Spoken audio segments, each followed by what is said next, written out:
I'm introducing you about myself. I'm Mahmudul Hassan, Assistant Professor, Adamji Cantonment College. Earlier in my career, I completed graduation from University of Dhaka with Dean's Award, as well as I served renowned cadet college, especially Kumilla and Rajshahi. So first of all, it is mitochondria. So the word mitochondria comes from Latin or Greek origin word.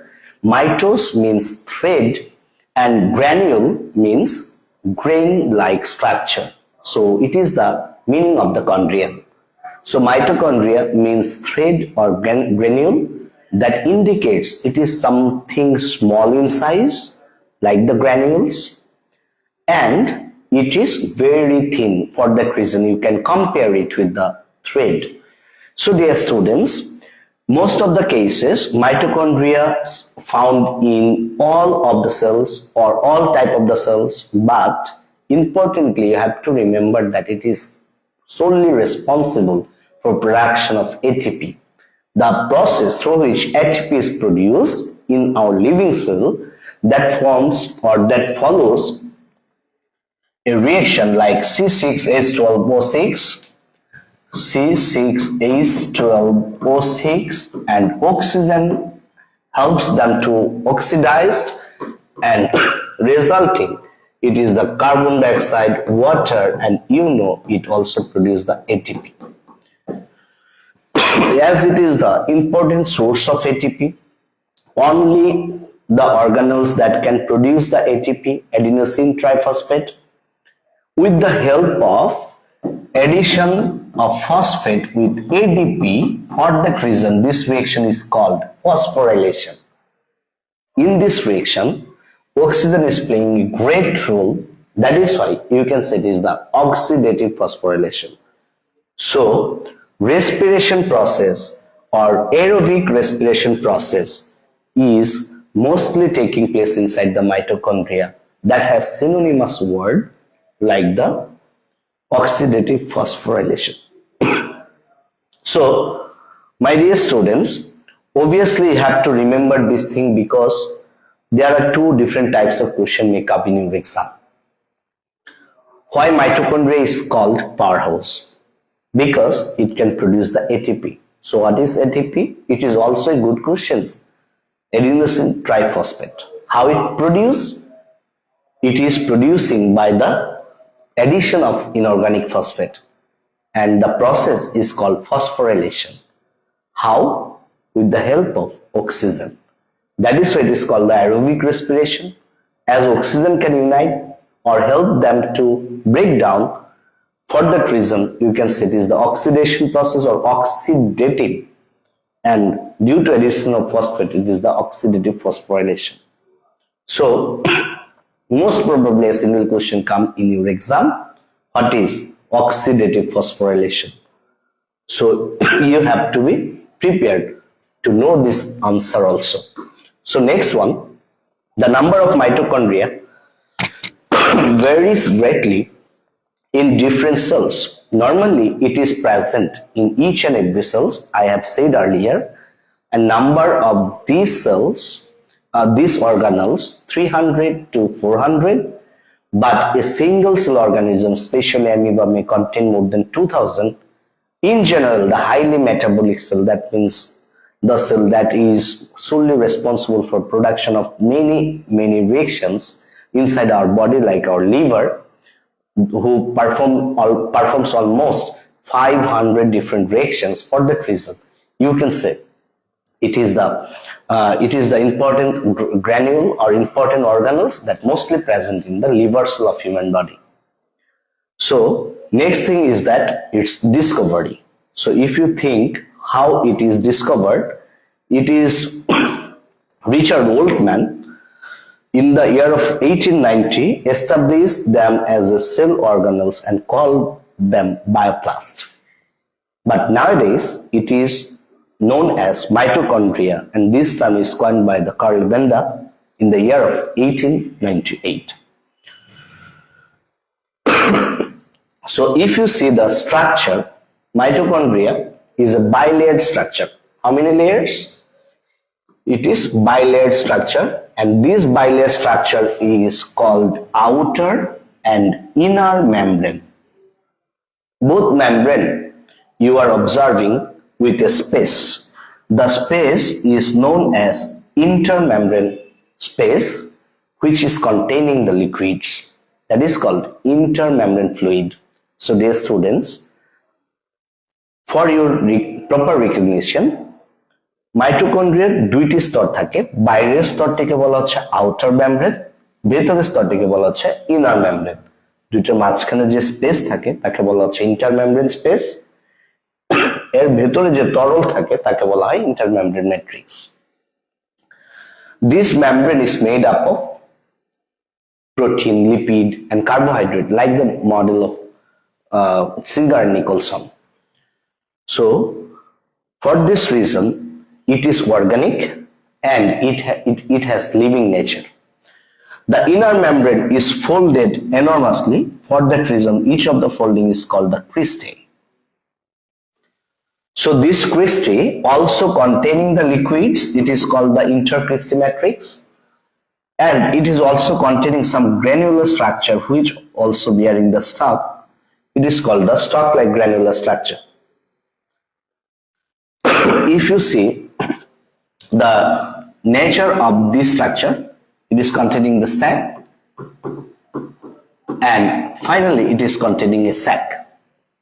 This sac is containing the liquids or chemicals that are solely responsible for production of ATP. For that reason, the chemicals that is required for ATP's production, that all are found in this structure. You know earlier, it is called the oxidative phosphorylation. That means it is also known as oxysome, because it is such a kind of soma or body that containing something for the oxidative phosphorylation. For that reason, it is called the oxysome. This is the simplest structure of mitochondria. Genuinely, I am telling you, it is nothing but only this structure is containing. So, internally it is containing the liquids. This liquid is called the stroma. And stroma containing all the enzymes that are required for the ATP production. For that reason, this liquid is called the matrix. Other than this, it is containing the DNA and a prokaryotic type of ribosome RNA. Watch similar kinds of classes or follows, because of the know the values of 7ts or 8s.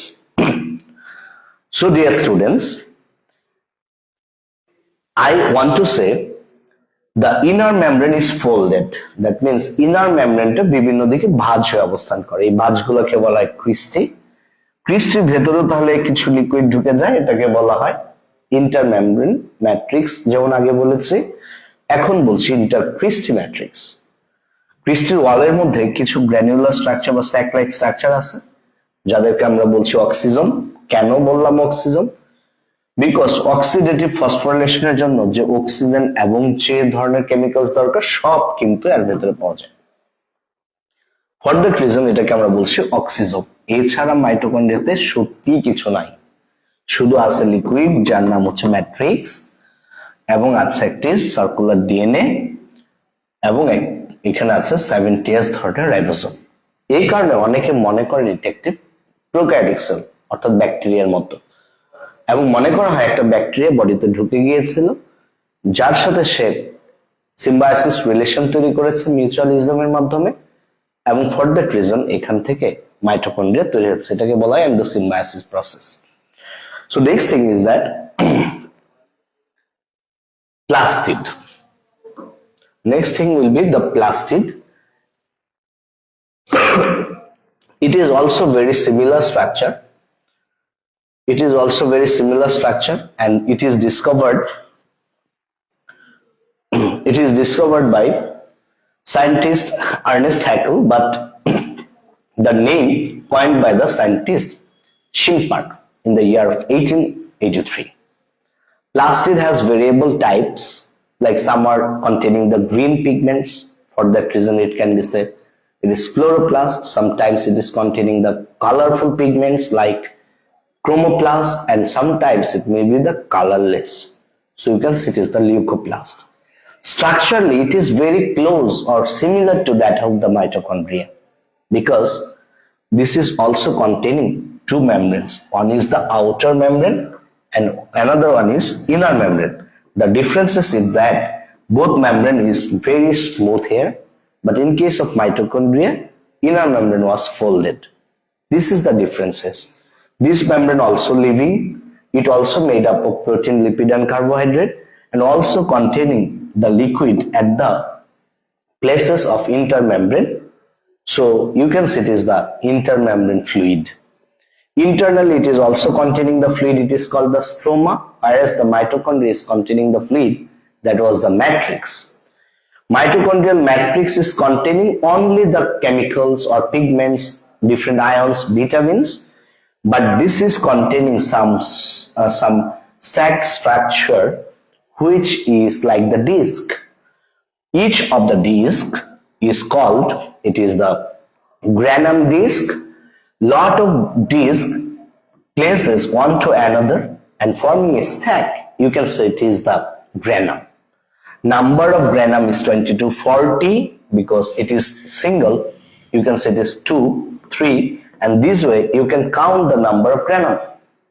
This granum almost will be 20 to 40 or 25 to 45 in a plastid. Each granum may be connected with a lamellum. It is called the granum lamellum, as it is filled with the liquid, and the liquid's name is stroma. For that reason, you can say it is also the stroma lamellum.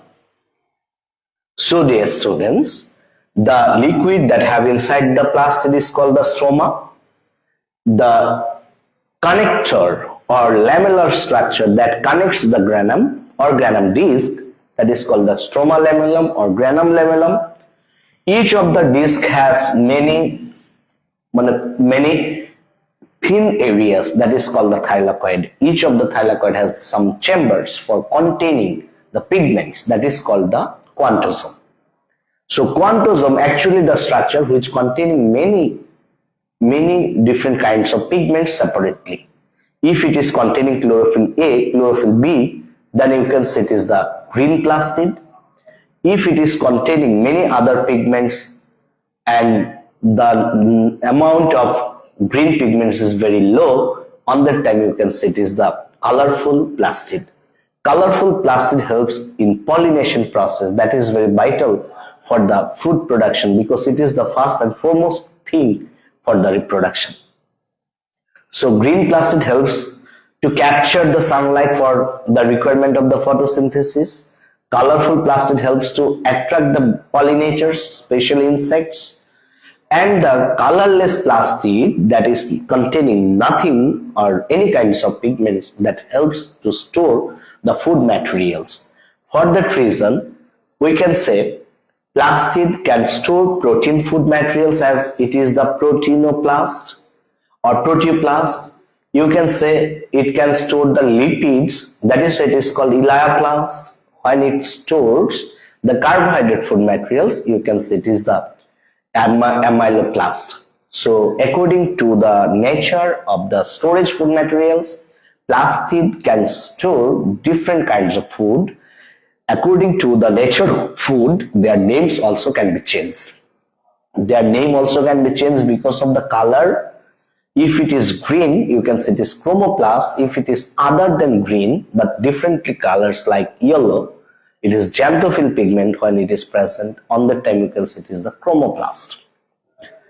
So dear students, here from a certain type of CQ question may come in your exam. Suppose in plant cell there are two types of very important cellular organelles. One is responsible for the photosynthesis. Here the key point is photosynthesis, and another one is responsible for oxidative phosphorylation. Dear students, I'm telling you what is the meaning of oxidative phosphorylation. So one of them is the photosynthesis. I think easily you can notice it is the probably organelles which is plastid, And where the oxidative phosphorylation is taking place, obviously it is mitochondria. So the stem is discussing about the plastid and mitochondria. So now look at the questions. What is quantosome? I have informed you earlier, but just storm your brain where it was, where this terminology you have obtained, and what was the role of this structure. It is your homework. How the chromoplast helps in pollination. I have said just you can remember, and you just try to remember, and it is your homework. You please drop your writings on the comment box. Obviously I will check and describe the structure of first mentioning organelles. So first mentioning organelles, probably it will be the plastid. And what is asking in your question? Describe the structure. So you must describe the structure with proper drawing and leveling. So there are many differences between the mentioning organelles, my dear students. You please make the differences between the chromoplast or plastid, whatever you think, and the mitochondria. So I am helping you to make or developing the sense about the creative questions, and it is your duty to drop the post onto the comment box. Thanks for watching. Will pray for me similarly, and thank you very much. Tonight, here from the studio of Vidyalab, my dear students, take care of you. Thank you very much. Allah Hafiz.